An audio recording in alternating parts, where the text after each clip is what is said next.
ఒక అరగంట వాక్యం చెప్పాలని అమ్మ చెప్పింది, కానీ శాస్త్రి అయిన యజ్రా ధర్మశాస్త్ర గ్రంథం చెర నుంచి వచ్చిన యూదులకి చెప్పేటప్పుడు ఎంతసేపు విన్నారు వాళ్ళు? తెలుసా ఎవరికైనా?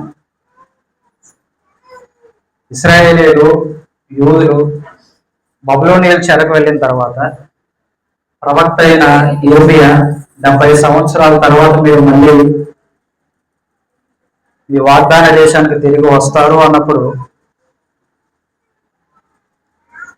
శాస్త్రి అయిన యజ్రా ద్వారా ఇశ్రాయేలీయుల జనాంగం యూదా దేశానికి తిరిగి వచ్చిన తర్వాత శాస్త్రి అయిన యజ్రా ఏం చేశాడంటే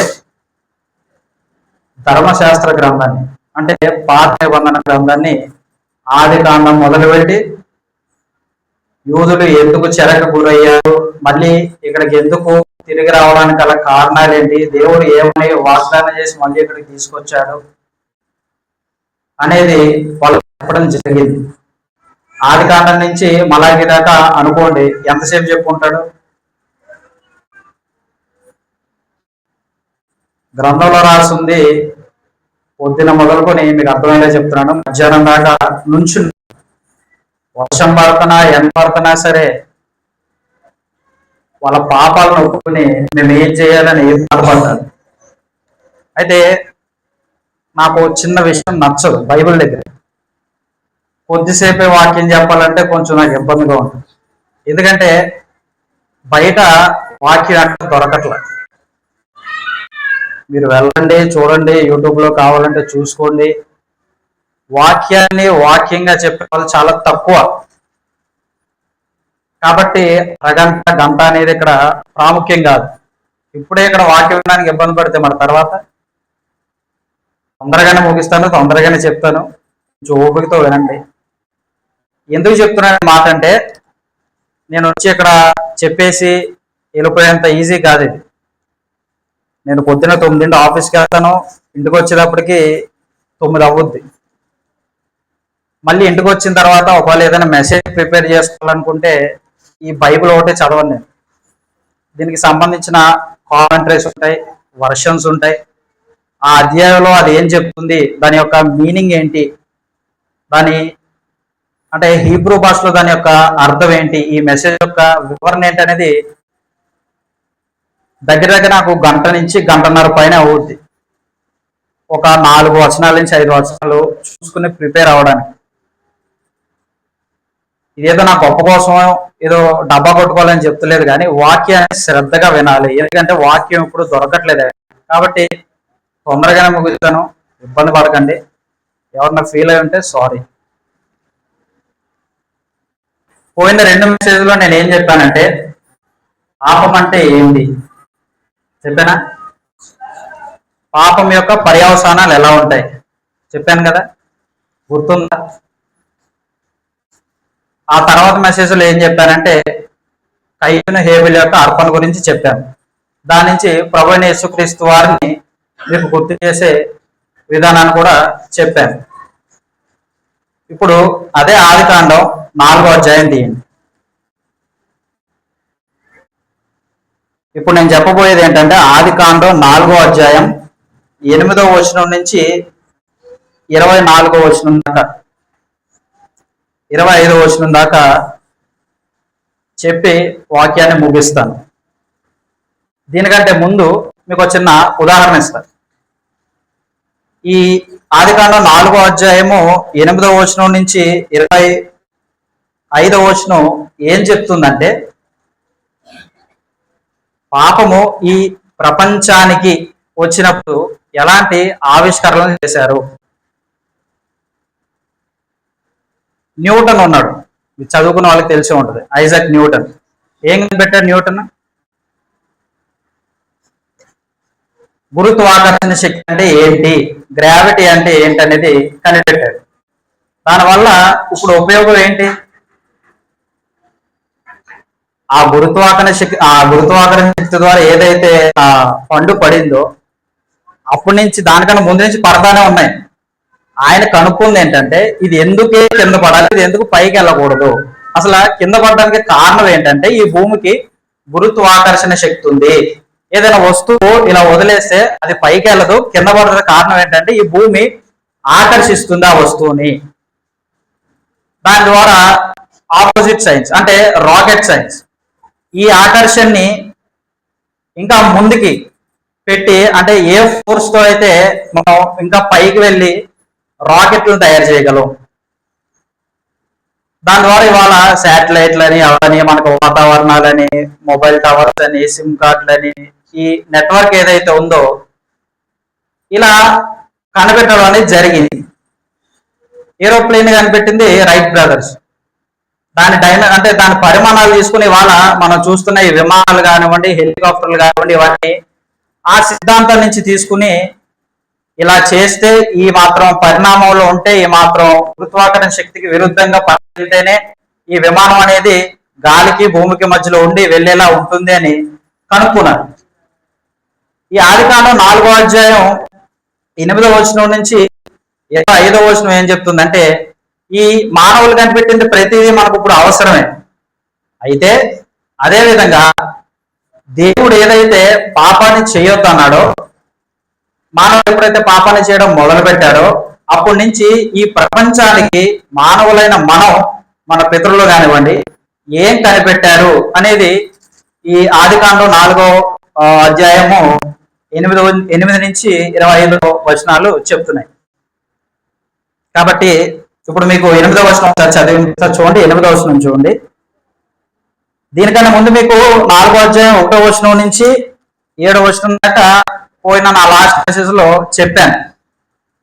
అది మీకు తెలిస్తే ఈ కంటెంట్ ఇక్కడ నుంచి చెప్పేది మీకు అర్థమవుతుంది. కాబట్టి చూడండి, 8వ వచనం చూడండి.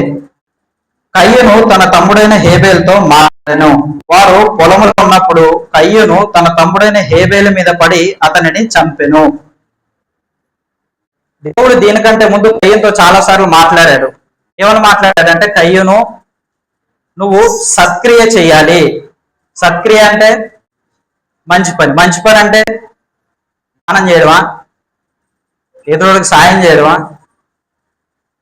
దేవుడు మాటని వినడం. ఎందుకంటే దేవుడు సృష్టిని చేసినప్పుడు ప్రతిదీ మంచి. మంచి అంటే దేవుడు చేసింది. సత్క్రియ అంటే దేవుడు చేసిన ప్రతి మాటని వినాలి. ఎలాగైతే హేబేలుకి అర్థమైందో దేవుడి గురించి, కయ్యను నువ్వు కూడా నా మాటని వినాలి.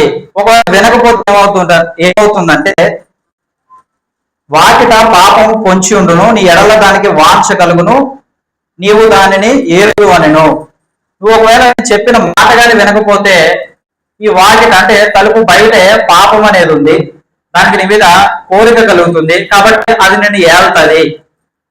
కొన్ని ట్రాన్సాక్షన్స్ లో ఏముంటుందంటే, నువ్వు సత్క్రియ చేసిన ఎలా అంగీకరించబడతావు కదా, ఎందుకు నువ్వు నాకు అంగీకరించబడకుండా ఉంటున్నావు, పాపం చేయకుండా ఉండు అని చెప్తే అది కయ్యనికి నచ్చల. తర్వాత ఏం చేశాడంటే,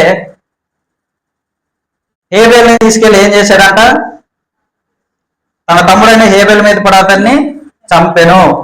బైబిల్లో మొట్టమొదటి హత్య. దేవుడు ఏం చెప్పాడంటే, పాపము చేయకండి, పాపం వల్ల పర్యవసానాలు వస్తాయి. ఏం పర్యవసానం అంటే మరణం. 930 సంవత్సరాలుగా ఆదాముకు అర్థమైంది మరణం అంటే ఇలా ఉంటుందా అని.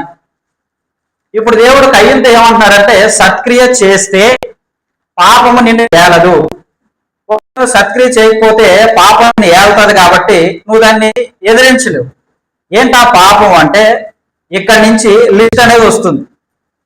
మా పితరులు ఏమేమి పెట్టారు, ఎంత పిహెచ్డి చేశారు పాపంలో అనేది. ఏం చేశాడంటే, ఫస్ట్ది హేబేల్ని మాట్లాడదాం అని చెప్పి పొలంలోకి తీసుకువెళ్ళి చంపాడంట. అయ్యో, రక్తం చిందించబడ్డది ఏంటంటే బైబిల్లో ప్రాయశ్చిత్తానికి గుర్తు. ఈ రక్తం ఎప్పుడు చిందించబడింది? ఆదికాండంలో ఆదామావులు తప్పు చేసిన తర్వాత దేవుడు ప్రాయశ్చిత్తంగా చర్మపు చొక్కాలు వాళ్ళకి ఇచ్చి కాపాడి ఆయన సన్నిధి నుంచి బయటికి తోలివేశాడు. కారణం ఏంటంటే, ఆయన పరిశుద్ధుడు కాబట్టి. పాపం జరిగిన తర్వాత దేవుడు దాన్ని సహించడు కాబట్టి వాళ్ళని బయటికి గెంటి వేశాడు. అదేవిధంగా కయ్యూనుకి తెలుసు, హేబేలుకి తెలుసు వాళ్ళ యొక్క చరిత్ర ఏంటి, ఎలా వచ్చారు ఏంటి అనేది. అయినా సరే దేవుడు మాట వినకుండా కయ్యూను ఏం చేశాడంటే, నీతో మాట్లాడతానని చెప్పి పొలంలోకి తీసుకెళ్లి చంపివేశాడంట. దీనికి కారణం ఏంటంటే హృదయంలో ఈర్ష, కోపం, గర్వం. ఎప్పుడైతే మీరు చూడండి, మూడు ఉన్నప్పుడు మాట వినం మనం. ఈ మూడు మనలో ఉన్నప్పుడు ఒక మనిషిని ఏదైనా చెయ్యాలి, చంపేయాలి అన్న కోరిక బలంగా వస్తుంది మనకు. కయ్యను ఎప్పుడైతే దేవుడి మాట వినలేదు, తన హృదయాన్ని దేవుడికి అర్థమయ్యే విధంగా సమర్పించుకోలేదో, తన హృదయంలో ఈర్ష వచ్చింది, కోపం వచ్చింది, సొంత తమ్ముణ్ణి చంపాలని ఆశ వచ్చింది. కారణం ఏంటంటే దేవుడి మాటని వినలేకపోయాడు కయ్యూను. తర్వాత చూడండి 9వ వచనం. యెహోవా నీ తమ్ముడైన హేబెలు ఎక్కడున్నాడని కయ్యూను అడగగా అతడు, నేను ఎరుగను, నా తమ్ముడిని నేను కావలి వాడనా అనెను. చేసిందే తప్పు. దేవుడు మళ్ళీ వచ్చి మాట్లాడుతుంటే రెక్లెస్ సమాధానం అంటారు దీన్ని. నీ తమ్ముడు ఎక్కడ ఉన్నాడు అంటే దేవుడికి తెలియదా? తెలుసు.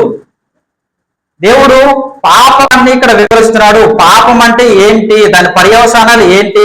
పాపం అంటే దేవుడు మాట వినకపోవడం కాదు, మన హృదయంలో వచ్చే ఆలోచనలు ఎలా ఉంటాయి. మొదటిది ఏం జరిగింది? కయ్యూను ఏం చేశాడు?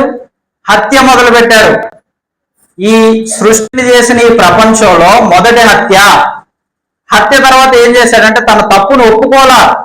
దానికంటే ముందే అర్పణ విషయంలో కూడా దేవుడు కయ్యూని హెచ్చరించినా సరే వినలా, మూర్ఖంగా ప్రవర్తించాడు. ఎలాగైతే ఫరో మోషే మాట వినకుండా మూర్ఖంగా ప్రవర్తిస్తే దేవుడు ఏం చేశాడు? శిక్ష, తెగుళ్ళ ద్వారా. అలాగే కయ్యూను కూడా దేవుడు ఇంతలా, ఇంకా హేబెలు కంటే ఎక్కువ కయ్యూనుతోనే ఎక్కువ మాట్లాడుతున్నా సరే దేవుడు మాట వినకుండా ఇప్పుడు దేవుడు అడుగుతుంటే గీర సమాధానం. నీ తమ్ముడు ఎక్కడ ఉన్నాడంటే, నా తమ్ముడికి నేనేమన్నా వాచ్మ్యాన్నా, నన్ను అడుగుతావేంటి, నాకు తెలుసా? ఇదేంటంటే పాపాన్ని కప్పిపుచ్చుకోవడానికి రెండో కారణం అబద్ధం. చేసింది తప్పు, ఆ తప్పు ఒప్పుకోకుండా దేవుడి దగ్గర మళ్ళీ ఇంకో తప్పు. నా తమ్ముడు చంపాను, ఇది కాదు చెప్పాల్సింది. నాకు అవసరం నా తమ్ముడు, నాకేం తెలుసు, ఎక్కడికి వెళ్ళి ఉంటాడు. పద్దాక నన్ను అడుగుతున్నావేంటి, నేనేమన్నా నా తమ్ముడికి సెక్యూరిటీ గార్డ్నా, చూసుకోవాలా నా తమ్ముడిని? ఇది ఏం చెప్తుందంటే కయ్యూని యొక్క స్వభావం ఎంత దారుణంగా ఉందని. ఇక్కడ దేవుడు న్యాయవంతుడు అని నిరూపించుకోవడానికి జరిగిన విషయం ఇది. దేవుడు కయ్యూనుతో ఎన్నిసార్లు మాట్లాడినా సరే తన ప్రవర్తన మార్చుకోవాలి. ఇవాళ మనం కూడా బైబిల్ ఎన్నిసార్లు చదివినా సరే వాక్యం అర్థం కాదు, చర్చకు వస్తాం, వాక్యం వింటాం, మళ్ళీ బయటికి వెళ్తే మళ్ళీ అదే అబద్ధాలు, అదే ఈర్ష, మనిషి మీద అయ్యే కోపాలు, వస్తాం బల్ల తీసుకుంటాం, మళ్ళీ మామూలే. కానీ వాక్యం మనకి సెలవిస్తుంది, దేవుడు మనల్ని అడుగుతున్నప్పుడు మనం ఇంకా అబద్ధం చెప్తున్నాం. నువ్వు నిజంగా దేవుడు మాటని వింటున్నావు అంటే వింటా. నువ్వు నిజంగా బైబిల్ చదువుతున్నావు, చదువుతా. దేవుడు అడుగుతున్నాడంటే ప్రతిదానికి కారణం ఉంటుంది, ఆయనకి తెలియకని కాదు. కయ్యూను తన తప్పును సరిదిద్దుకుంటాడేమో అని ముందు నుంచి చాలాసార్లు చెప్పాడు, వినలా. ఇప్పుడు ఎలా మాట్లాడుతున్నాడు? గర్వంతో మాట్లాడుతున్నాడు. నాశనానికి ముందు ఎంత దారుణంగా మాట్లాడుతున్నాడు. సాక్షాత్తు సృష్టికర్తని దేవుడు అడుగుతున్నా సరే ఇష్టం వచ్చినట్టు మాట్లాడుతున్నాడు. అదే ప్లేస్ లో మనం ఉంటే ఒప్పేసుకుంటాం, ప్రభు తప్పు అయిపోయింది, నాకు ఇలా కోపం వచ్చింది. కానీ కయ్యూని ఎంత మూర్ఖంగా ఉన్నాడంటే, నాకేంటి, నువ్వెవడు నన్ను అడగడానికి? ఫరో కూడా అన్నాడు కదా, యెహోవా ఎవడు? తర్వాత ఏమైంది? యెహోవా ఎవరో చూపించాడు. చూడండి 10వ వచనం. అప్పుడు ఆయన, నీవు చేసిన పని ఏమిటి? ప్రశ్నార్థకం. కయ్యూను నీకేమైనా అర్థమైందా? నేను ముందు నుంచి నీకు సత్క్రియ చేయని చెప్తాను వస్తున్నప్పటికీ నీకు ఇంకా అర్థం కాలేదా కయ్యూను? ప్రశ్నార్థకం. ముందు నుంచి నీకు ఏం చెప్తున్నాను? పాపం చేయొద్దు. పాపం అంటే దేవుడు మాటని అతిక్రమించొద్దు. ఎప్పుడైతే దేవుడు మంచిది అని చేసిన ప్రతి దాంట్లో ఉన్నప్పుడు న్యాయంగా ఉన్నావు. ఎప్పుడైతే సృష్టిని చేసిన సృష్టికర్త మాట వినకుండా ఆ చెట్టు మీద నిన్నగాక మొన్న వచ్చి ఎవరో చెట్ల మీద మారుతూ ఉంటే వినడానికి మనసు ఎలా వచ్చింది అవ్వాదాముకి? ఈ సృష్టిని చేసిన సృష్టికర్త సృష్టిని ఇచ్చిన తర్వాత మీరు చావే చావరు, దేవుళ్ళు అవుతారన్నప్పుడు ఎలా నమ్మారు? ఇదే విషయాన్ని మళ్ళీ ఇక్కడ అర్థమయ్యే విధంగా కయ్యనుకు చెప్తున్నాడు. సత్క్రియ చేయమన్నా కదా కయ్యను, నువ్వు చేసిన పని ఏమిటి? సత్క్రియ చేయకపోతే ఏమవుద్ది? నీ తమ్ముడిని చంపావు. చంపడం అంటే ఒక దెబ్బలు అయిపోయాడు అనుకున్నారా? అప్పట్లో ఇంకా ఈ కత్తులు గన్లు లేవు కాబట్టి చంపడం అంటే చిన్న చిన్న దెబ్బలతో అయ్యేది కాదు. గట్టిగా చంపే ఉంటాడు. చంపేటప్పుడు తన తమ్ముడిని చూసే ఉంటాడు. తన తమ్ముడు వివలా కొట్టుకున్నప్పుడు కనీసం జాలి బాధ కూడా అనిపించలా. చంపేసి నాకేంటి సంబంధం అంటున్నాడు. దేవుడు మాటను అతిక్రమించడం ఈ ఈర్షలు, కోపాలు, దేవుడి మాటకి విరోధంగా పనిచేయడాలు, దీన్ని దేవుడు ఇక్కడ పాపం యొక్క పర్యవసానాలకి స్టెప్ బై స్టెప్ ఒకటి చెప్తున్నాడు. మొదటి ఏంటి? హృదయంలో గర్వం, కోపం. దానివల్ల ఏమైంది? మనిషిని చంపాలని కోరిక. ఇప్పుడు కూడా చూడండి, ఎవరిని ఇద్దరు కొట్టుకున్నప్పుడు మాట మాట పెరిగిన తర్వాత ఎవరో ఒకరు సెటిల్ చేసి కూర్చోబెడతారు. ఒక గంట లేకపోతే 2 రోజులు కనీసం వారానికో ఏమవుతుందంటే ఆ మంట అల్లారదు. అనేదో చేయాలని ఏదో చేయాలనుకుంటాం. కారణం ఏంటి? కోపం. అందుకే దేవుడు మత్తయి సువార్తలో మనకి చెప్తాడు, ఒకవేళ నీ సహోదరు మీద కానీ నీకు ఉంటే బలి ఇవ్వడం ఆపు, వెళ్ళి నీ సహోదరుతో సమాధానపడు. బలి కంటే ఎక్కువ సమాధానం. మీరు చూడండి, ఇద్దరు కొట్టుకున్నప్పుడు కాదు కానీ ఒక శత్రువు దగ్గరికి వెళ్ళి సమాధానపడి ఐఎమ్ సారీ, తప్పు నాదే అని మనం కౌగిలించుకోవడం కానీ, లేకపోతే ఏదైనా మనసుకి నచ్చినట్టు మాట్లాడితే అది పెద్ద శిక్ష. కోలుకోడు దాని నుంచి. నేను నిన్ను చంపాలనుకున్నాను, ఇవన్నీ చేయాలనుకున్నాను, ఈడేంటి ఎలా మాట్లాడుతున్నాడు? చెయ్యడు. 72 భయపడతాడు. ఆడికి సిగ్గు అనిపిస్తుంది లోపల. అరే అనవసరంగా ఎలాంటి ఉండితేను కదా, తప్పు నాదే అంటావా? తప్పు అంటే కాకపోయినా ఆడిదే అనుకుంటాడు. దేవుడు ఇక్కడ కయ్యూనికి ఏం చెప్తున్నాడు అంటే సమాధాన పడాలి. ఆ మాట విన్నప్పుడు సమాధాన పడాలి. అంతేగాని కోపాలు, ఈర్షలు, ద్వేషాలు, అబద్ధాలు ఇది కాదు. సృష్టికర్తనైనా నేను అడుగుతున్నప్పుడు నిజాయితీగా సమాధానం చెప్పు. దేవుడా, నేను పాపిని, నేను తప్పు చేశాను, నాలో పాపం ఉందని ఒప్పుకో. లేదు నేను చందా ఇచ్చాను, నేను దాన ధర్మాలు చేశాను, ఆదివారం చర్చికి వస్తున్నాను, రొట్టు ద్రాక్షరసం తీసుకున్నాను, చక్కటి పాటలు పాడుతున్నాను, డ్రమ్ములు కొడుతున్నాను, దేవుడు నన్ను ఏమంటాడు? దేవుడు అందరికీ సమానమే. డప్పు కొట్టినైనా పాపం చేస్తే పాపమే, నేను పాపం చేసినా శిక్ష ఒకటే. కాబట్టి దేవుడు కయ్యూనికి ఏం చెప్తున్నాడు అంటే, నా మాట నువ్వు ఎందుకు వినలేదు కయ్యూను, నువ్వు సత్క్రియ ఎందుకు చేయలేదు? చూడండి 10వ వచనంగా, నీ తమ్ముడి రక్తం యొక్క స్వరము నేలలో నుండి నాకు మూడపెట్టుచున్నది. ఏం చేస్తుందంట? దీని గురించే లేవ్యాకాండం 17వ అధ్యాయం 11వ వచనంలో దేవుడు చెప్తాడు, ఎవరైతే ఒక మనిషిని చంపుతాడో ఆ చంపిన రక్తానికి ప్రాయశ్చిత్తం, కంటికి కన్ను, మళ్ళీ రక్తం చిందించబడుతుంది. కారణం ఏంటంటే మీరు చేసిన అవిధేయత. ఇక్కడ మీరు ఇదంతా చదువుకుంటూ వెళ్తా ఉన్నప్పుడు మీకు అర్థమవుద్ది, ఇక్కడ దేవుడు అన్యాయస్తుడు కాదు. దేవుడు సత్క్రియ చేయి, మంచి పని చేయి, నా మాట విను అని కయ్యూనికి చెప్పినా సరే కయ్యూను వినకుండా తన తమ్ముని చంపాడు, ఈర్ష్య పెట్టుకున్నాడు, కోపపడ్డాడు. దేవుడు మాటకి సమాధానం చాలా హార్ష్గా ఇచ్చాడు. తర్వాత చూడండి 11వ వచనం. ఈ 11వ వచనం ఏంటంటే దేవుడు కయ్యూన్ని శపిస్తాడు. ఇక్కడ చాలా మంది ఏమని తప్పుగా ఊహించుకుంటారంటే, దేవుడు చాలా ప్రేమ స్వరూపు కాబట్టి కయ్యూన్ని తప్పు చేసినా సరే కయ్యూన్ని ఒక గుర్తేసి వదిలేశాడు. ఆ గుర్తు ఆయన కృపకి గుర్తు. నిజమేనది. కయ్యూను తన తమ్ముడిని చంపిన తర్వాత కయ్యూను అర్థం కావాలి. ఇప్పుడు దేవుడు కావాలనుకుంటే ఒక క్షణంలో కయ్యూని చంపేయచ్చు అక్కడే. కానీ దేవుడు ఏం చేశాడంటే, నీకు తెలియాలి, ఇప్పుడు దాకా నువ్వు నీ కుటుంబంతో ఉన్నావు, నీ తల్లిదండ్రులతో ఉన్నావు, ఇప్పుడు దాకా నీ తమ్ముడితో నువ్వు సమాధానంగా ఉన్నావు, ఒక మనిషిని చంపావు కాబట్టి నా సన్నిధి నుంచి వాళ్ళు దూరం అయ్యారు కదా, ఇప్పుడు నువ్వు దూరం అయిన తర్వాత ఆ శాపం ఎలా ఉంటుంది నీకు తెలియ. చంపేస్తే మా ఇంట్లో ఒక అరగంట, గంట, 10 నిమిషాలు. ఆ శిక్ష కయ్యూనికి పడాలంటే దేవుడు ఏం చేశాడు? దేశదిమ్మలుగా శపించాడు. అది శాపం. అది ఇది చాలా మంది ఏమంటారంటే దేవుడు దీవెన, దేవుడు కృప కాదు. ఇది తెలియాలి కయ్యూనికి. ప్రతి క్షణం కయ్యూను ఆలోచించాలి, నేను దేవుడు చేశాను, నా తమ్ముడిని చంపాను. దేశదిమ్మర్ అంటే ఏంటనుకున్నారు? ఈ ఊరు కాక తెలియని ఊరు, తెలియని ఊరిలో నీకు ఇల్లు ఎక్కడ దొరుకుద్ది, ఫుడ్ ఎక్కడ దొరుకుద్ది, నీతో ఎవడు మంచిగా మాట్లాడతాడు, ఎవడు మంచోడో ఎవడు దొంగోడో నీకేం తెలుస్తుంది? భయం. ఆ భయం ఉండాలి నీకు. తప్పు చేసావు కాబట్టి నీకు శాపం ఇది, అంతే. ఇది కృప కాదు.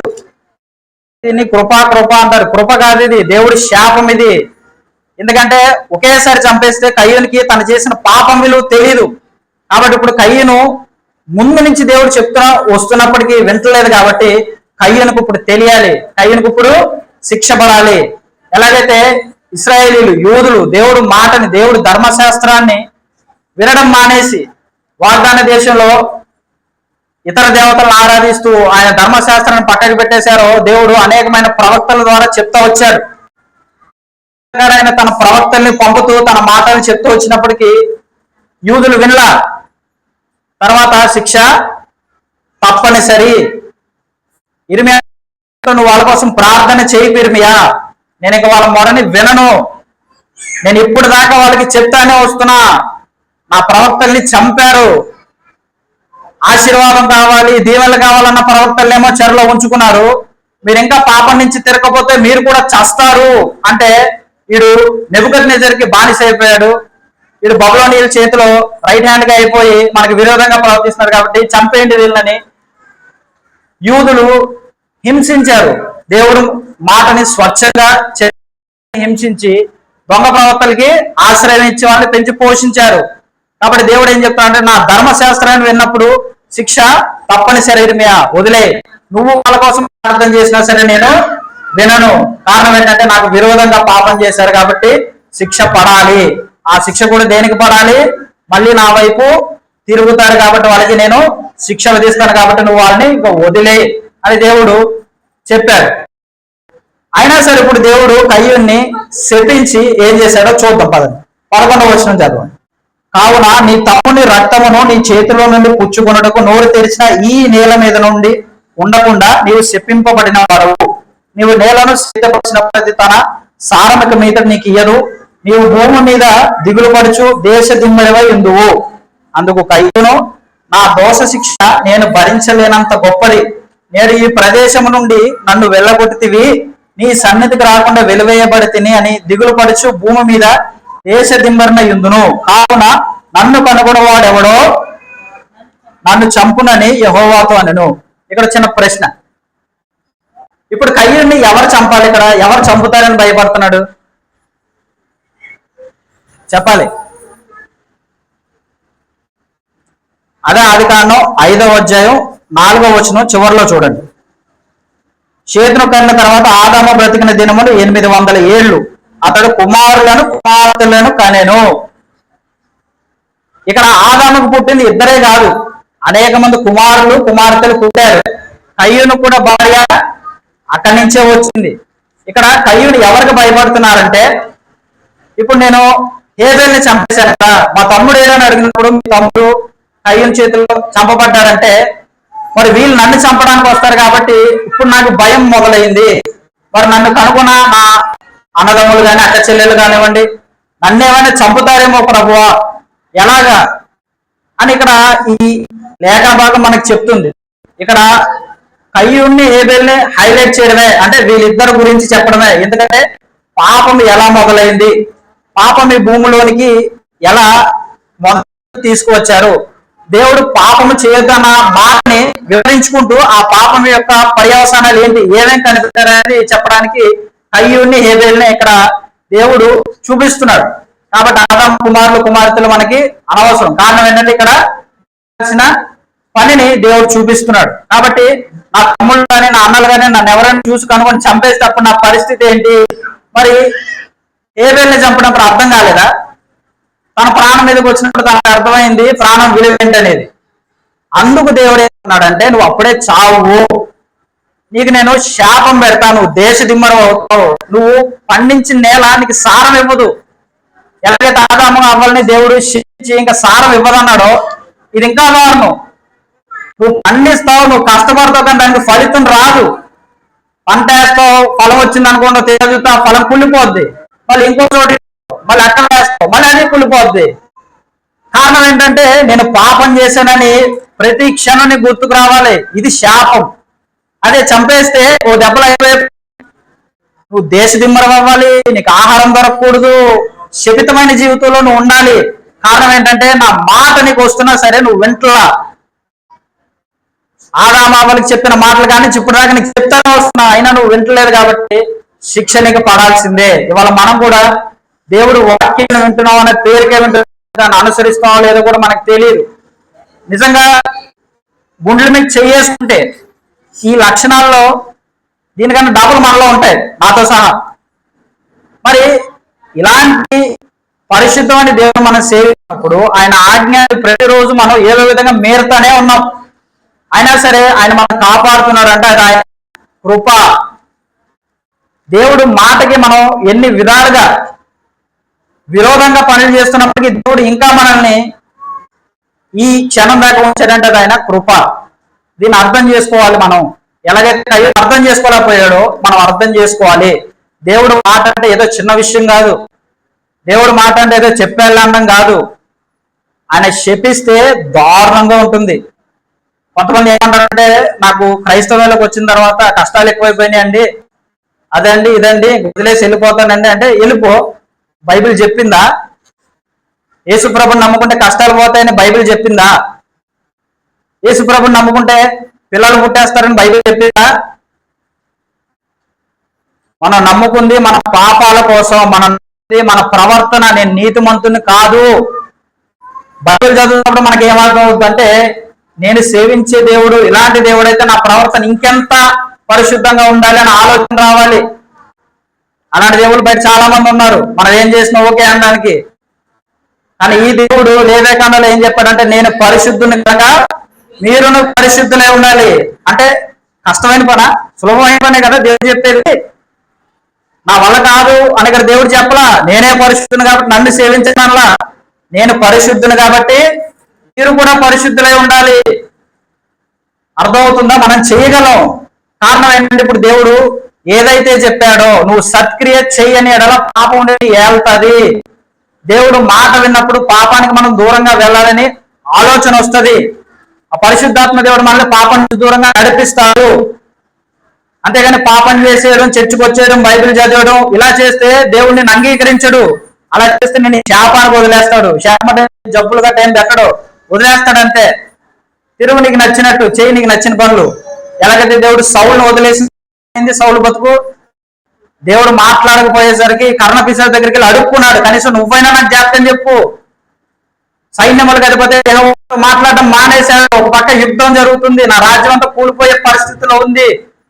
ప్రవక్తలు కానీ దేవుళ్ళు కానీ నాతో ఏ మాట చెప్పట్లేదు, కనీసం నువ్వైనా అంటే దేని చెప్పినా పర్లేదు ఏదో ఒకటి. దేవుడు వదిలేస్తే అలా ఉంటుంది.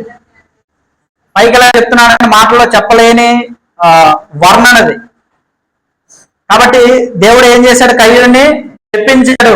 శాపగ్రస్తమైన జీవితం ఏమేమి వచ్చినాయి ఇప్పుడు ప్రపంచంలోనికి? ఈర్ష, కోపం, ద్వేషం, హత్య, శాపం, నేల శపితమైంది. ఏ దేవుడైతే ఏదంతా అందంగా తయారు చేశాడో ఇవాళ మన వల్ల, మన పద్ధతుల వల్ల, మన క్రియల వల్ల ఈ భూమి కూడా శపితమైంది. మనం చేసే పనుల వల్ల ఈ భూమి కూడా శపితం అవుతుంది. అది రోమిలకు రాసిన పత్రిక 8:22 ఉంటుంది. ఏదైతే మనం విత్తుతామో దాన్ని కోస్తాం. దేవుడు పాపాన్ని చేయొద్దు అని చెప్పాడు, కానీ మనం పాపమైన విత్తనాన్ని భూమిలో వేసాం కాబట్టి వచ్చి కూడా పాపలే. కాబట్టి దేవుడు మాటను వినాలి. సత్క్రియ అంటే నువ్వేదో మంచి పని చేయడం కాదు, దేవుడు ఆజ్ఞను పాటించడమే మంచిది. ఏ దేవుడైతే మంచిది అని సృష్టించేశాడో ఆ దేవుడి మాట వినడమే సత్క్రియ. కానీ కయ్యూను ఆ సత్క్రియ చేయలేదు కాబట్టి ఏమయ్యాడు? దేశదిమ్మరయ్యాడు. చూడండి, దేశదిమ్మరైన తర్వాత ఏమైందో చూడండి. 15వ వచనం. అందుకు యెహోవా కాబట్టి ఎవడైనా కయ్యూను చంపినేడలా వానికి ప్రతిదండన 7 ఇంతలు కలుగును. మరి ఎవడైనా కయ్యూను కనుగొన్నతని చంపకుండినట్లు యెహోవాకు ఒక గుర్తు వేసును. దీన్ని పట్టుకుని దేవుడు ఎంత కృపామయుడో కయ్యూను కాపాడాడు అనుకుంటాం. కాదు, ఇది శాపం. ఇది నిన్ను ఎవరు చంపడు కయ్యూను, భయపడకు.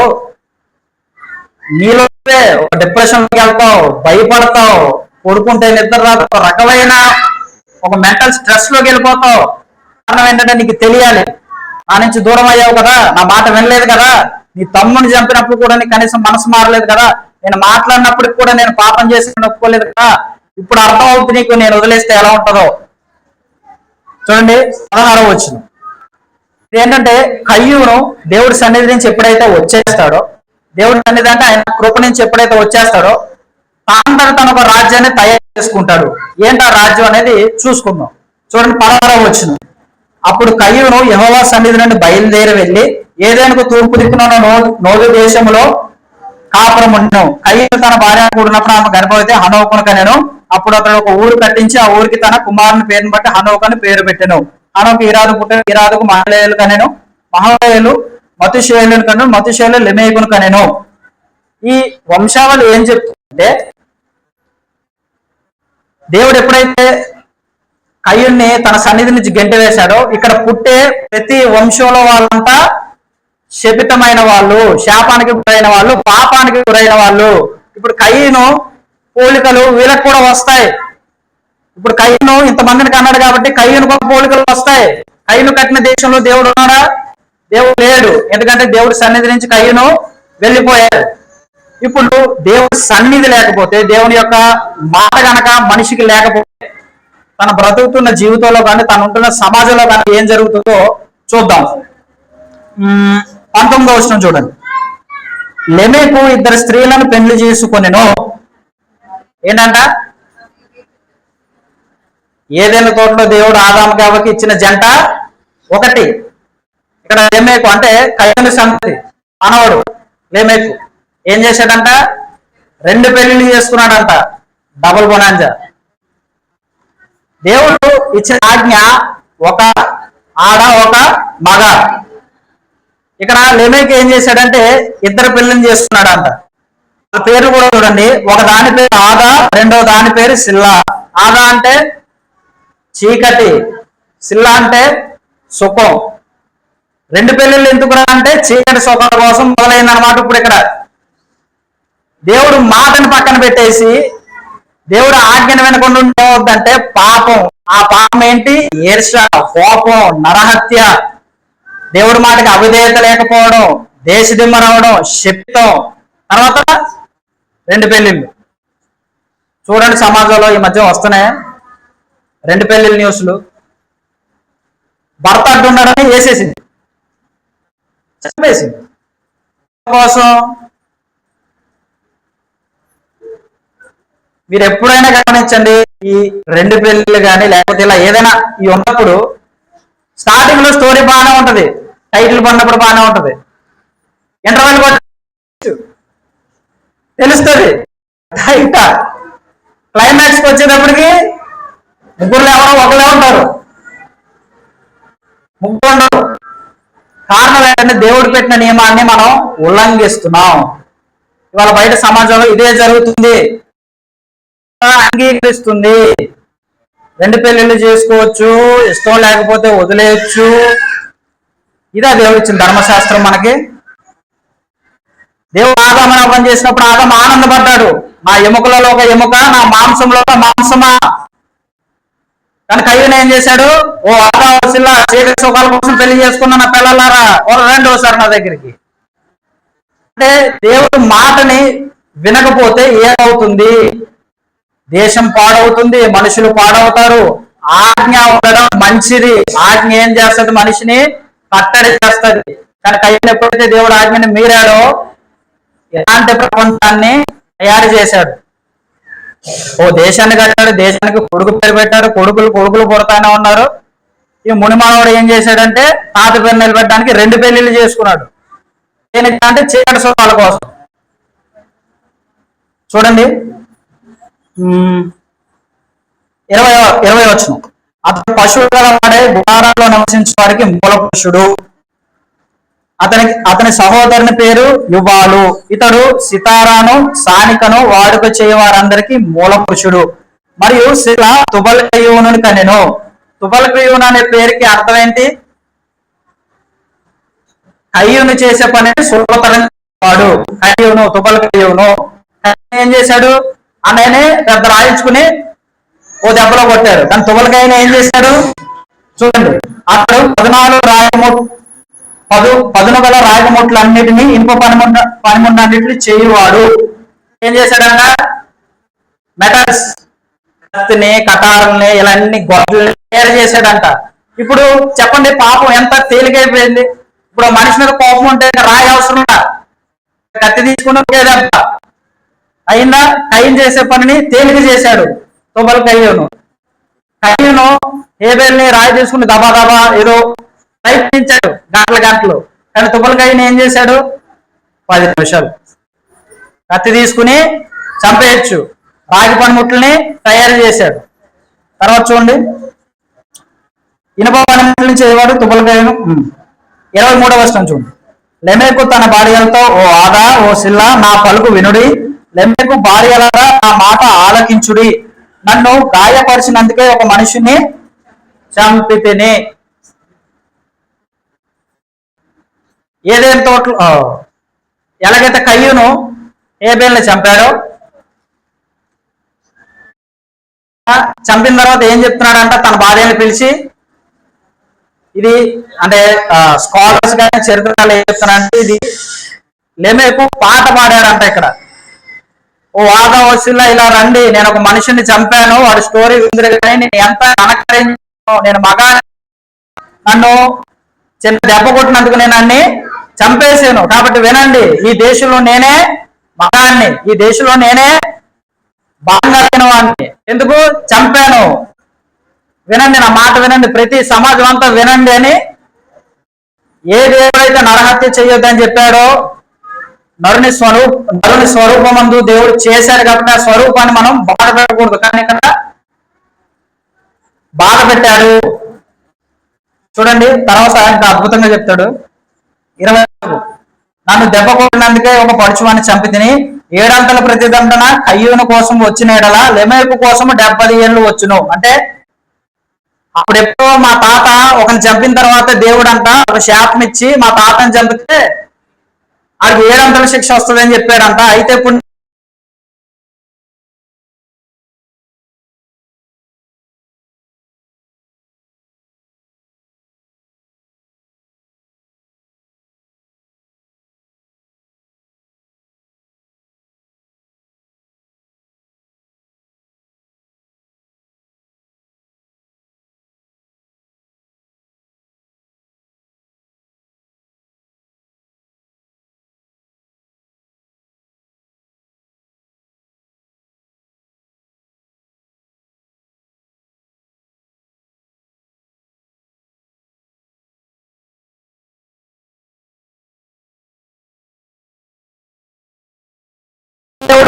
దేవుడి మాట వినకపోతే ఏమవుద్ది?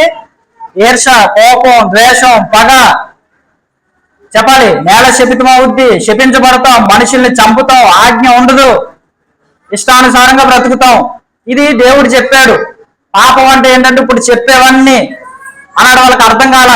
నువ్వు తిన్నదిన్నాన్ని నిశ్చయంగా మరణిస్తావు అంటే, మరణం అంటే ఆదాముకి తెలియలా. 930 సంవత్సరాలకి ఆదాముకి అర్థమైంది, ఆహా చనిపోతే ఇలా ఉంటదా. దేవుడు కయ్యూనికి చెప్పాడు, పాపము వాకిట పొంచి ఉంటుంది, దానికి నీ మీద వాంచగలుగుతుంది. కయ్యూనికి అర్థం కాల. పాపం అంటే ఇదిగో ఇదే. ఇంత వరుస, ఇంత చరిత్ర. కయ్యూను వాళ్ళ కుటుంబం ఒక దేశాన్ని కట్టడం, దేశంలో పాపాన్ని నింపడం, ఆ పాపాన్ని ఇంకా దారుణంగా చేయడం తీసుకువచ్చారు. ఇక్కడ దేవుడు తీసుకొచ్చారా, మనుషులు చేశారా? ఇది మనుషులను చేశాం. కారణం ఏంటంటే దేవుడు మాటని వినకపోవడం. ఈ 8వ వచనం నుంచి 24 ఈ వచనాలు ఏం చెప్తున్నాయంటే, మనం దేవుడి మాట వినకపోతే మన జీవితాలు ఎలా ఉంటాయి? దేవుడి మాట అంటే ఆయన ఇచ్చిన ఆజ్ఞ. ఆయన ఇచ్చిన ఆజ్ఞ అంటే ఒకప్పుడు ధర్మశాస్త్రం, ఇప్పుడు బైబుల్. ప్రతిరోజు మనం బైబిల్ చదవాలి. చదవకపోతే ఏమవుతుందంటే ఇప్పుడు చెప్పినవన్నీ మనలో ఉంటాయి, నాలో కూడా. ప్రతిరోజు మనం ఇవన్నీ చేస్తాం, పైకి చెప్పం. ప్రతిరోజు ఇవన్నీ మన మనసులో ఉంటాయి, పైకి చెప్పం. మరి ఇవాళ మనం చర్చికి వస్తున్నాం, ఆరాధన చేస్తున్నాం, మంచి మంచి పాటలు పాడాం. నిజంగా ఈ క్షణం మన ప్రాణం పోతే నిజంగా దేవుడు మనల్ని అంగీకరిస్తాడా? అంగీకరిస్తాడు అన్నవాళ్ళు మీ మనసులోనే అనుకోండి, చేతులు ఎత్తుకోండి పోండి పైకి. నేను ఎత్తను. నేను ఇంకా ప్రయత్నించాలి పరిశుద్ధంగా ఉండడానికి. దేవుడు కానీ మనల్ని చూస్తే, మనలో ఈ లోపాలు కానీ ఉంటే కయ్యూడిని శపించాడు, కానీ మనల్ని ఇంకేం చేయాలి? ఇంకా దారుణంగా శిక్షించాలి. మన మాట కూడా వినవసరం. కారణం ఏంటంటే మనం పాపులమే, నీతిమంతుడు లేడు, ఒకడు లేడు. కనీసం దేవుడు కయ్యంతో చెప్పాడు నువ్వు పాపం చేయొద్దు అని. ఇవాళ మనం ఇందులో ఉన్న లక్షణాలన్నీ మనలో ఉన్నాయి. లేదు అంటే మీరు అబద్ధం చెప్తున్నట్టే. ఈ లక్షణాలన్నీ మనలో పెట్టుకుంటున్నప్పుడు మరి వాక్యం చదువుతున్నప్పుడు మీకు ఏం అర్థం అవుతుంది? బయట వాక్యం ఎటకారంగా ఉంది జనాలకి. ప్రభువైన యేసుక్రీస్తు వారిని నమ్ముకోవడం అంటే హేళన చేస్తున్నారు, గేలు చేస్తున్నారు. మరి ఇక్కడ కూర్చున్న మన బాధ్యతది సువార్తని అర్థమయ్యే విధంగా చెప్పాలి. ఇవాళ మీరు చర్చి నుంచి బయటకు వెళ్తున్నప్పుడు అడుగుతారు, ఎందుకు నమ్ముకున్నావు అంటే ఏం చెప్తావు నువ్వు? దేవుణ్ణి. జ్వరం తగ్గించాడా? మొదట ఆయన నీతిని, ఆయన రాజ్యాన్ని వెతకండి, తర్వాత మీకు అన్ని అనుగ్రహించబడతాయి. తెలీదా దేవుడికి? ఇప్పుడు మా అమ్మకి తెలిసి నాకేం కావాలో నేను అడగకుండా తెచ్చి పెడుద్ది. ఇవాళ వస్తున్నానంటే కూర తెచ్చి పెడితే, అన్ని తెచ్చి పెడితే, చేసి పెడితే నేను అడగాల? మరి అలాంటప్పుడు దేవుడికి తెలీదా? నాకు ఒంట్లో పోలేదు, నాకేం? దేవుడు తెలుసు. మరి యోబు విషయంలో దేవుడికి తెలీదా? యోబు ఏదైనా చేయి, కానీ తన ప్రాణాన్ని ముట్టుకోకు. ప్రాణాన్ని ముట్టుకునే అధికారం నాకుంది. దేవుడు పుట్టించినప్పుడు ఎంత మంచివాడో, ప్రాణం తీసేటప్పుడు కూడా మంచోడు. నాకు ఒంట్లో పోలేదు, నేను చనిపోతాను, మంచిది. బతికేం చేద్దాం చెప్పండి? ఇప్పుడు కాకపోయినా ఎప్పటికైనా టికెట్ తీసుకోవాలి. శ్రమ వచ్చింది, నీకు వ్యాధి వచ్చింది, పోరాడు. దేవుడు మాటలు విను, ధైర్యం వస్తుంది. ఇప్పుడు బయట ఎక్కిరిస్తున్నారంటే కారణం ఏంటంటే మనకి సరైన వాక్య అవగాహన లేకపోవడమే. మా స్నేహితులే అంటారు, చక్కగా పాస్టర్ అయిపోతే డబ్బులు వస్తాయంట, మంచి బిజినెస్ అంట. చెప్పండి, ఇది బిజినెసా? వాళ్ళకి తెలియదు, నిజంగా వాళ్ళకి బైబిల్ తెలియదు కాబట్టి ఇలా మాట్లాడతారు. ఇది బిజినెసా? నిత్య జీవానికి మార్గం ఇది. అర్థం కావట్లేదు ఎవరికి. వాక్యంలో ఎవరు చెప్పట్లే కాబట్టి మనం ఇంకా మన్నంగా ఉంటున్నాం. ఇవాళ బయటికి వెళ్ళి మిమ్మల్ని ఒక ప్రశ్న అడిగితే బైబిల్లో మీరు ఏం చెప్తారు? యాదికాండం 4వ అధ్యాయం గురించి ఒకవేళ అడిగారు అనుకోండి, ఏం చెప్తారు? దేవుడు ప్రేమ స్వరూపండి, కయ్యూడిని ఎలా చేశాడండి. కాదది శాపం. దేవుడు మాట వినకపోతే శపితం అవుతాం మనం. అది మీరైనా, నేనైనా, ఎవరైనా సరే దేవుడు మాటను ప్రతిరోజు మనం ధ్యానించాలి. ఒకవేళ మీకు అర్థం కాకపోతే, డౌట్లు ఉంటే అడగండి, నేను చెప్తాను. ఎవరికైనా బైబిల్ చదువుతున్నప్పుడు అర్థం కాకపోతే, డౌట్లు వచ్చినా, క్వశ్చన్లు ఉన్నా అడగండి. నాకున్న జ్ఞానంతో, చదివిన దాంతో కొద్ది గొప్ప మీకు చెప్తాను. ఎందుకంటే ఈ సువార్త నేను మీకు చెప్పడం కాదు, నేనేమి పెద్ద స్పీకర్ని కాదు, నాకు ఏం తెలియదు, నేను చదువుకున్నాక నాకు అర్థమైంది ఇది. మీరు కూడా సువార్తను ప్రకటించాలి. ప్రభువైన యేసుక్రీస్తు వారి మరణ, సమాధి, పునరుద్ధాన, త్యాగాన్ని బయట చెప్పాలి. ఏ విధంగా చెప్పాలి? నమ్ముకోండి అమ్మ అన్ని పోతాయి, ఇది కాదు. పాపము. మనకి దేవుడు ఎన్ని ఐశ్వర్యాలు ఇచ్చినా, ఏమిచ్చినా సరే ఆఖరికి మనం చనిపోతాం. ఇది కన్ఫర్మ్. పాపం వల్ల వచ్చే జీతం మరణం. మరణం తర్వాత మన జీవితం. క్రైస్తవులుగా ఈ లోకంలో చాలా మంది ఏంటంటే మరణం తర్వాత ఉంటుందో లేదో వాళ్ళకి తెలియదు. మేము చేసిన మంచి పనులు బట్టి తర్వాత మాకు జీవితం ఉంటుంది అనుకుంటారు. కానీ క్రైస్తవులుగా మనం ఏంటంటే మరణం తర్వాత మన జీవితం ఉంటుంది. కానీ ఇక్కడ మనం దాన ధర్మాలు చేయకూడదు. దేవుడు వాక్యాన్ని, పరిశుద్ధమైన బైబిల్ గ్రంథాన్ని దివారాత్రం ధ్యానించాలి. కాబట్టి అరగంట చెప్పడం, గంట చెప్పడం ఇది వచ్చే పక్కన పెడితే, దేవుడు వాక్యాన్ని వినే ఇంట్రెస్ట్ మీ అందరికీ ఉందా లేదో తెలియాలి. ఒకవేళ ఇక్కడే వినడానికి ఇబ్బంది పడితే రేపన్న రోజు ఏం చేస్తాం? ఒకవేళ మీరు ఇబ్బంది పడ్డా, ఫీల్ అయినా నాకు సంబంధం లేదు. ఎందుకంటే వాక్యం ఇలా ఉంది. నేను మిమ్మల్ని కూల్ చేయడానికో, ఐస్ చేయడానికో, ఇది చేయడానికో చెప్పట్లా. వాక్యాన్ని వాక్యంగా చెప్పడానికి వస్తున్నప్పుడు ఇలాగే ఉంటుంది. తగులుతుంది, బాధపడతారు, ఇబ్బంది పడతారు. కారణం ఏంటంటే మారాలి. ప్రభువైన యేసుక్రీస్తు వారు శాస్త్రుని పరిశీలన ఏమన్నాడు? సున్నం కొట్టిన సమాధులారా అని అంటే సచ్చిన శవాలారా అన్నాడు. ఎవరాళ్ళు? శాస్త్రుల పరిచయులు. ధర్మశాస్త్ర గ్రంథాన్ని ఇలా కళ్ళు మూసుకుని మొత్తం చెప్పేయగలరు. అలాంటి వాళ్ళని దేవుడు సున్నం కొట్టిన సమాధులు అన్నారంటే అర్థమైంది వాళ్ళకి వాక్యం. ఇవాళ మనం రోజు బైబిల్ చదువుతున్నాము, చర్చకు వస్తున్నాము, పాటలు పాడుతున్నాం, అన్ని వింటున్నాం, మంచిదే. మరి మన జీవితం ఎలా ఉంది? నేను ఒకప్పుడు పాపంలోనే ఉన్నాను, నేనేం మంచోను కాదు, నేను ఇష్టానుసారంగానే బ్రతికాను. కానీ ఎప్పుడైతే బైబిల్ చదివానో నాకు అర్థమైంది నేను ఇలా ఉండకూడదు. నాకు మెచ్యూర్నెస్ వచ్చింది. అప్పుడు దాకా పిల్ల చేస్తూ బైబిల్ చదివిన తర్వాత ఒక మెచ్యూరిటీ అనేది వచ్చింది నాకు. ఆ మెచ్యూర్నెస్ మీకు రావాలి వాక్యంలో. వాక్యం చదువుతున్న ప్రతిసారి మీకు అర్థం అవ్వాలి వాక్యం ఏం చెప్తుందో. నేను అంటే గొప్పగా చెప్పట్లేదు, కానీ దీన్ని అర్థం చేసుకోవడానికి కామెంటరీస్ చదువుతాను, ఇంగ్లీష్ కామెంటరీలు ఉన్నాయి. హీబ్రూ నుంచి ఇది ఎలా తర్జుమా అయింది, దాన్ని అసలు సారం తీసుకుంటాను. కారణం ఏంటంటే ఒక గంట చెప్పడానికి, ఇవాళ మనం వాక్యం వినడానికి కూడా ఇబ్బంది పడితే ఎలాగా? ఆమెమో అరగంట చెప్పమంది, మీరు ఫీల్ అయినా పర్లా. యెహోవా ధర్మశాస్త్ర గ్రంథాన్ని దివారాత్రం ధ్యానించాలంటే పొద్దునుంచి సాయంత్రం దాకా. దివారాత్రి అంటే ఏంటి? అంత ఓపిక మనకు ఉండదు కాబట్టి, ఆదివారం ప్రభు దినం కాబట్టి వాక్యం నేర్చుకోవడానికి ఇంట్రెస్ట్ గా ఉండాలి. మనం వాక్యం నేర్చుకోవడానికి ఆనందపడాలి. తర్వాత ఎలాగో బయటకు వెళ్తే మన బతుకులు మన జీవితాలు కాబట్టి వాక్యాన్ని ఇక్కడ నేర్చుకున్న తర్వాత ధైర్యం వస్తుంది. వాక్యాన్ని విన్న తర్వాత మనకు ఒక పాపం నుంచి బయటకు రావాలి అనే ఒక ధ్యాస అది వస్తుంది. అంతేగాని గంటలు చెప్తున్నాను అది కాదు మనం గుర్తుపెట్టుకోవాల్సింది మన లోపల ఉంది పాపం అనే జబ్బు. దాన్ని బయటికి తీయాలి. ఎలా తీయాలి? వాక్యం ద్వారా, బాప్తిజం ద్వారా, పరిశుద్ధాత్మని పొందుకోవడం ద్వారా. పరిశుద్ధాత్ముడు ఏం చేస్తాడు? సర్వసత్యంలోకి నడిపిస్తాడు. చూడండి, ముగించేస్తాను 10 నిమిషాలు. 25, 26 వచనాలు నేను చదివి వినిపిస్తాను, వినండి. ఆదాము మరలా తన భార్యను కూడినప్పుడు ఆమె కుమారుని కయ్యూని చంపిన హేబేలుకు ప్రతిగా దేవుడు నాకు మరి యొక్క సంతానమును నియమించిన అనుకుని అతనికి షేతు అని పేరు పెట్టెను. మరియు షేతునకు కూడా కుమారుడు పుట్టెను, అతనికి ఎనోష్ అని పేరు పెట్టెను. అప్పుడు యెహోవా నామమున ప్రార్థన చేయుట ఆరంభమైనది. ఈ పాపపు లోకం నుంచి బయటపడాలంటే దేవుని యొక్క నామము, దేవుని యొక్క వాక్యము ప్రకటించబడితే, ఇంతమంది ఉన్న ఈ పాప లోకంలో దేవుడు తనకంటూ మంచి వాళ్ళని, తనకంటూ నీతిమంతులను ఏర్పరచుకున్నాడు. వాళ్ళు ఏం చేశారంట? యెహోవా నామమున ప్రార్థన చేయడం మొదలు పెట్టారు. ఎప్పుడైతే పాపం ఇవాళ ఎక్కువ అవుతుంది అనుకున్నప్పుడు, పాపం చాలా మంది ఎక్కువ రోజులు ఉండదు. ప్రభువైన యేసుక్రీస్తు వారి వాక్యం ఇవాళ ఆపాలనుకున్నా సరే, ఏం చేయాలనుకున్నా సరే, ప్రతి ఒక్కరి జీవితాలు మారుస్తుంది. ఎలాగైతే కయ్యూని జీవితంలో ఈ లక్షణాలన్నీ మనలో ఉన్నాయో, అలాగే ప్రభువైన యేసుక్రీస్తు వారి దగ్గరికి మనం వచ్చిన తర్వాత ఆయన మనసుని, మన జీవితాలని మారుస్తాడు. ఆశీర్వాదాలు గుండా కాదు, వారి మనసు పశ్చాత్తాపం, తద్వారా బాప్తిజం ద్వారా. కాబట్టి ఈ శపితమైన ఈ లోకం నుంచి, ఈ కట్టుబాట్ల నుంచి బయట రావడానికి ప్రయత్నిద్దాం. ఎందుకంటే మనం రక్త మాంసంలో ఉన్నాం కాబట్టి ప్రతిరోజు పాపానికి వెళ్తాం. మీరైనా నేనైనా అందరికి ఇది సహజం. ఎందుకంటే మనం రక్త మాంసాల్లో ఉన్నాం కాబట్టి మనకు భావోద్వేగాలు, ఫీలింగ్స్ ఉంటాయి కాబట్టి పాపం చేయడానికి అడుగులు వేస్తాం. కానీ వాక్యం చదివినప్పుడు మనం ఆగుతాం. వాక్యం చదువుతున్నప్పుడు మనం పాపం చేయడానికి భయపడతాం.